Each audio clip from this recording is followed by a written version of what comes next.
Masih dalam kaitan nuzulul Quran.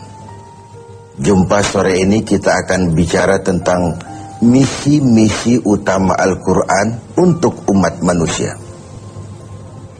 Yang pertama, Al-Quran membebaskan manusia dari ketergantungan kepada benda. Membebaskan manusia dari kemusyrikan. 13 tahun misi Rasul sepanjang periode Mekah adalah upaya membebaskan manusia dari ketergantungan kepada benda, dari materialistik, dan dari kemusyrikan. 13 tahun selama di Mekah hanya menanamkan akidah, membina iman, meluruskan keyakinan, membentuk tauhid. 13 tahun digunakan untuk memasang fondasi.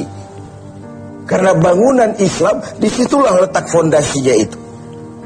Kita semua tahu, kalau kokoh fondasi, kuat bangunan. Kalau rapuh fondasi, runtuh bangunan. Kalau melenceng fondasi, melenceng juga nantinya bentuk bangunan. Bangunan bagaimana fondasinya?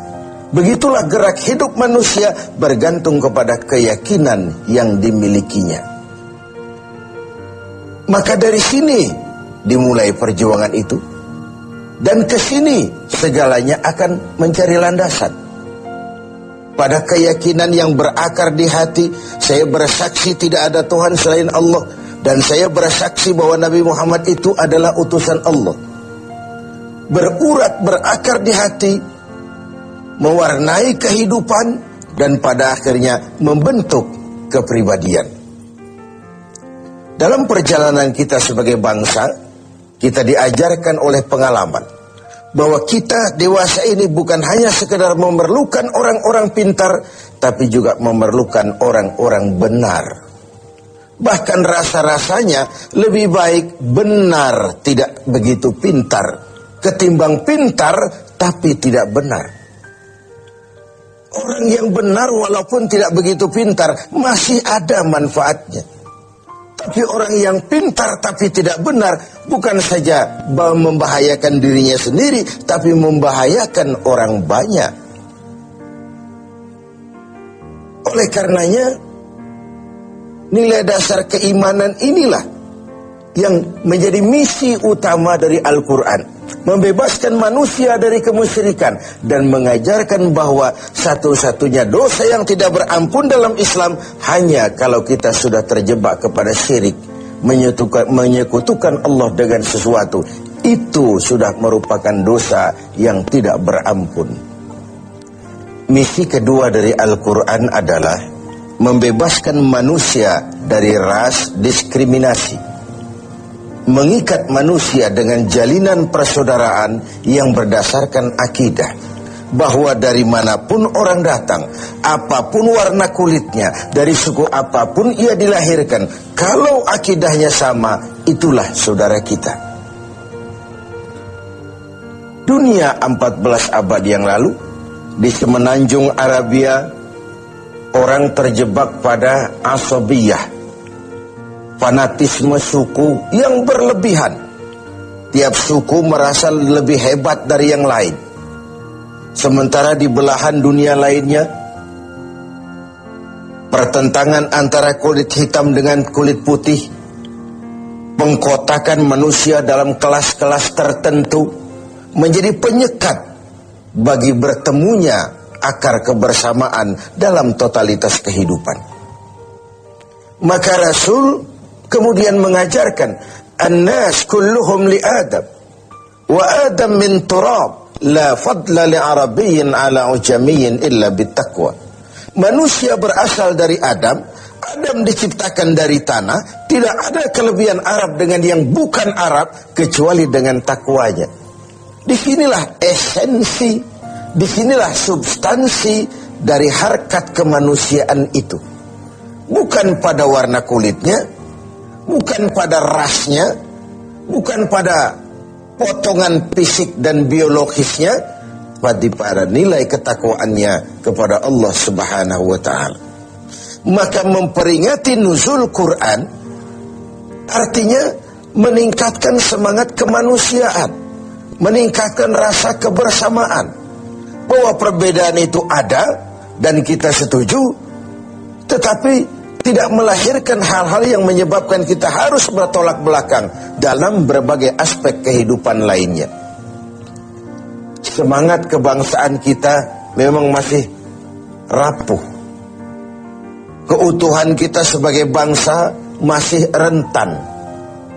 Bahkan belakangan nasionalisme kita sebagai bangsa juga lentur dan bahkan luntur. Padahal Islam juga punya nafas nasionalisme. Ketika Rasul mengajarkan uhibbul araba li thalathin, aku cinta Arab karena 3 hal. Pertama, Quran bahasa Arab. Yang kedua, penduduk surga berbahasa Arab. Yang ketiga, aku dilahirkan di tanah Arab. Kita melihat ada semangat nasionalisme yang diucapkan oleh baginda Rasul dalam hadis ini. Nasionalisme kita pun lentur dan luntur. Karena itu, mari kita dewasa dalam membangun semangat kebersamaan. Beda itu boleh, marah itu jangan. Quran mengingatkan, wala tafarraku, bukan wala takhtalifu. Wala tafarraku, jangan kamu berpecah belah, bukan jangan kamu berbeda pendapat, bukan. Berbeda pendapat boleh saja, tetapi yang tidak boleh kalau perbedaan itu menyebabkan kita lalu berpecah belah. Yang ketiga, pemirsa, misi utama Quran adalah membebaskan manusia dari belenggu kebodohan. Ayat yang pertama turun sudah berkata, Iqra, baca. Seakan dia mau berpesan, hai umat Islam, kamu jangan jadi bodoh. Kebodohan menimbulkan kemiskinan, kemiskinan mendekatkan kepada kekufuran. Bahkan ada sebuah hadis yang menarik untuk kita renungkan. Ketika Nabi bersabda, Al-mu'minul qawiyyu khairun wa ahabbu indallah minal mu'minid dha'if. Orang beriman yang kuat lebih dicintai dan lebih baik daripada orang mukmin yang lemah. Lebih dicintai Allah daripada orang mukmin yang lemah. Kuat di sini apa artinya? Kuat secara fisik mungkin, tapi kuat ekonominya, kuat pendidikannya, kuat akidahnya tentu. Ini paling utama. Kuat semangat kebersamaannya, kuat. Dan itu hanya mungkin terjadi apabila kita umat Islam menguasai ilmu pengetahuan. Tanpa ilmu tidak banyak yang bisa kita lakukan. Oleh karenanya, ayat yang pertama turun sudah pembebasan manusia dari buta huruf, pembebasan manusia dari belenggu kebodohan. Ketika persaingan semakin tajam, maka dituntutlah tenaga-tenaga profesional yang berlandaskan kepada ilmu pengetahuan untuk tampil bertahan di tengah persaingan yang sangat ketat dan tajam seperti yang kita alami sekarang ini.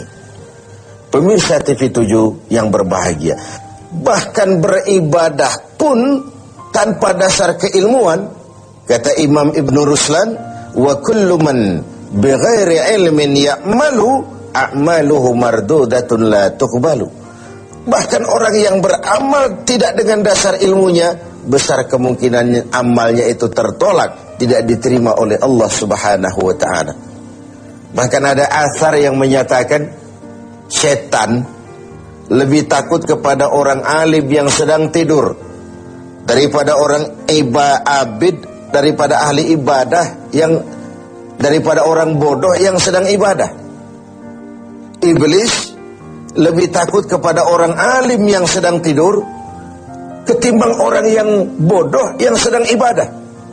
Sebab apa? Tidurnya orang alim bisa bernilai ibadah, tapi ibadahnya orang bodoh bisa nol hasilnya. Lagi-lagi ini karena latar belakang ilmu pengetahuan. Jadi wajar kalau Imam Ali ketika ditawarkan, kau kalau disuruh pilih harta atau ilmu, pastilah ilmu. Kenapa? 3 alasan. Pertama, dengan ilmu kita bisa cari harta.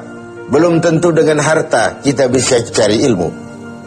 Yang kedua, ilmu kalau kau berikan kepada orang, kau sendiri makin mantap. Lain dengan harta, makin kau berikan kepada orang, makin berkurang dia. Lalu yang ketiga, harta kau yang jaga, tapi ilmu dia menjagamu. Makin banyak harta, makin bingung menjaganya. Tapi makin banyak ilmu, makin terjaga kepribadian. Al-ilmu khairun minal mal, kata Imam Ali. Ilmu lebih utama daripada harta. Karena 3 faktor itu tadi. Misi yang keempat dari Al-Quran adalah membebaskan manusia dari gaya hidup sekuler. Quran menjelaskan, awas, ada hidup sesudah mati, ada akhirat sesudah dunia. Dan tidak satu perbuatan pun yang akan terlepas dari pengadilan dunia, pengadilan akhirat. Tidak satu perbuatan dunia pun yang tidak berakibat akhirat. Inilah yang menyebabkan lalu ada filter dalam meraih tujuan yang bersifat duniawi. Ini yang menyebabkan kita tidak terjebak menghalalkan segala cara untuk mencapai sebuah tujuan. Ada hidup sesudah mati, ada akhirat sesudah dunia. Kita akan bergumul dalam semangat hedonisme, sekularistik, materialistis, tanpa adanya keyakinan akhirat. Dan itu hanya menyeret kita dalam sebuah kehidupan yang penuh fata morgana. Yang kelima, misi Islam dan misi Al-Quran membebaskan manusia dari perbudakan, mengangkat harkat, derajat, dan martabat kaum wanita. Perempuan yang sebelum Quran turun hanya berputar di seputar dapur, sumur, dan kasur, diangkat derajat dan martabatnya ketika Nabi bersabda, perempuan adalah tiang negara. Kalau baik dia, baik negara. Kalau rusak dia, hancur juga negara. Mudah-mudahan misi-misi Al-Quran ini dapat mengokohkan akar